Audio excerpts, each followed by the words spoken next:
Assalamualaikum warahmatullahi wabarakatuh. Perkenalkan, nama saya Yunita Filiana, NIM 2013116255. Di sini saya akan memaparkan kisi-kisi dari penguji 2 tentang manajemen keuangan.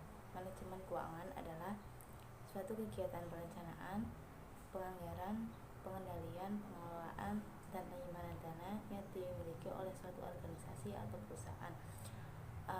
Adapun fungsi dari manajemen keuangan adalah ada 5, yaitu yang pertama planning. Planning itu adalah perencanaan keuangan, yaitu meliputi perencanaan arus kas dan laba rugi. Yang kedua yaitu budgeting, yaitu anggaran, meliputi perencanaan penerimaan, pengalokasian anggaran biaya secara efisien dan memaksimalkan dana yang dimiliki oleh perusahaan. Yang ketiga yaitu controlling, yaitu pengendalian keuangan, di mana melakukan evaluasi dan perbaikan atas keuangan perusahaan dan sistem keuangan perusahaan. Yang keempat yaitu auditing. Auditing adalah pemeriksaan keuangan, yaitu melakukan audit internal perusahaan terhadap keuangan agar sesuai dengan kaidah akuntansi dan tidak menyimpang. Yang kelima yaitu reporting. Reporting yaitu di mana menyediakan informasi tentang kondisi keuangan perusahaan dan analisa rasio laporan keuangan. Kemudian yang kedua yaitu ada rasio-rasio keuangan syariah. Rasio-rasio keuangan syariah dibagi menjadi 2, yaitu berdasarkan sumbernya dan berdasarkan tujuan. Untuk berdasarkan sumber dibagi menjadi 3, yaitu ada rasio-rasio neraca, yaitu balance sheet ratio, yaitu dimana rasio-rasio yang datanya itu diambil dari dalam neraca.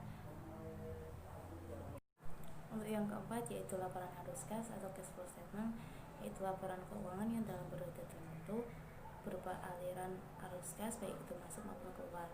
Kemudian yang kelima yaitu catatan atas laporan keuangan, itu laporan tambahan yang berisi catatan informasi yang lebih detail tentang akun tertentu.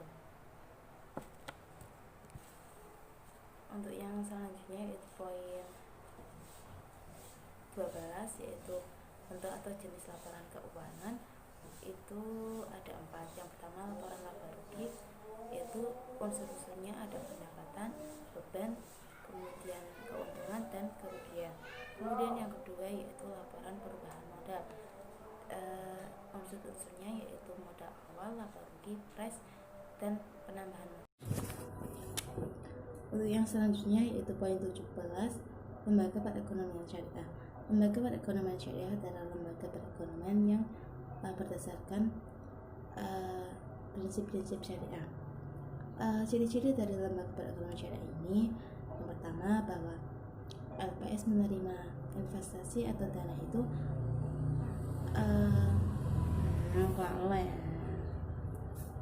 mau saya pertama. Kemudian yang poin 17 yaitu lembaga perekonomian syariah.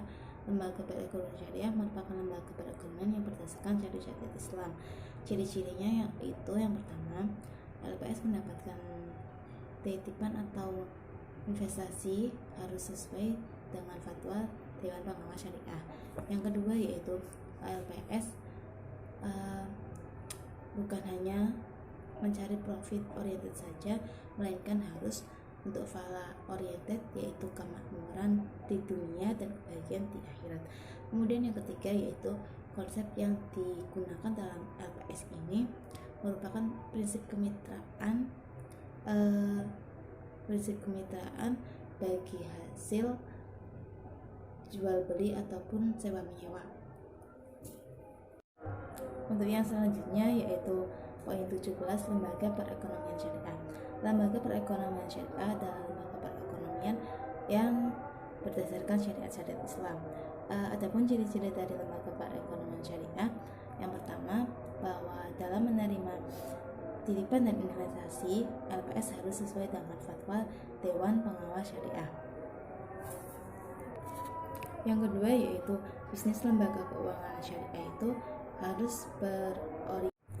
Kemudian yang ketiga yaitu LPS menggunakan prinsip bagi hasil, yaitu jual beli atau sewa menyewa. Yang keempat yaitu LPS hanya melakukan investasi yang halal untuk usaha yang halal saja dan tidak menimbulkan kemudaratan. Untuk yang selanjutnya yaitu poin 18, yaitu perbedaan sistem ekonomi kapitalis, sosialis, dan ekonomi Islam. Perbedaan dari ketiga tersebut yaitu yang pertama, untuk perekonomian sosialis. Sosialis adalah sistem perekonomian yang memberikan kebebasan yang cukup besar kepada setiap orang, tetapi pemerintah ikut campur dalam mengatasinya. Prinsip dasar dari ekonomi sosialis ini adalah pemilikan harta itu oleh negara. Yang kedua, kesamaan ekonomi. Yang ketiga yaitu disiplin politik. Untuk ciri-cirinya ataupun ciri-ciri dari ekonomi sosialis ini adalah lebih mengutamakan kebersamaan atau kolektivisme.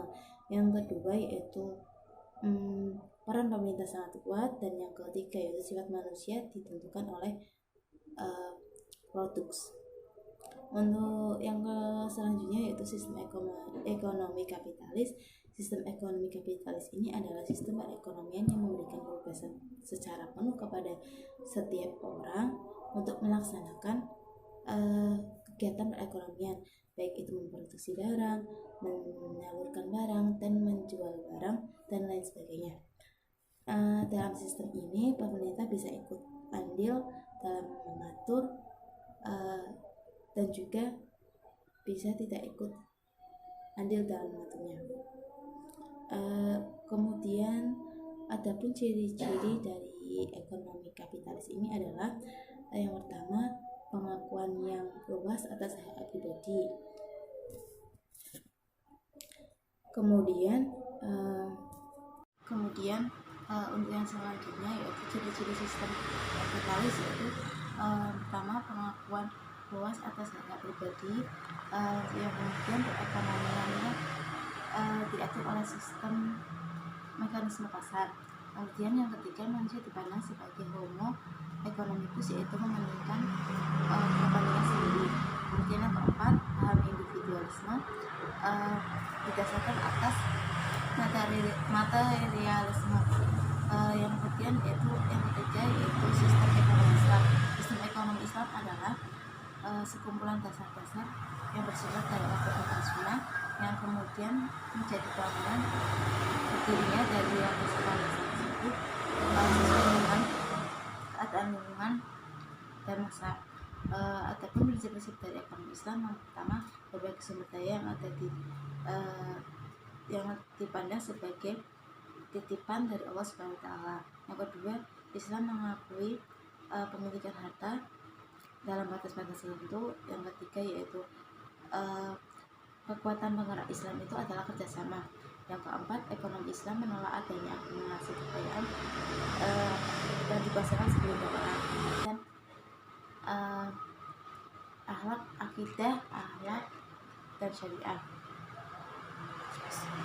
itu sebagai substansi inti yang menggerakkan kegiatan perekonomian. Kemudian syariah yaitu memformulasi keputusan ekonomi. Kemudian akhlak yaitu sebagai parameter untuk memajukan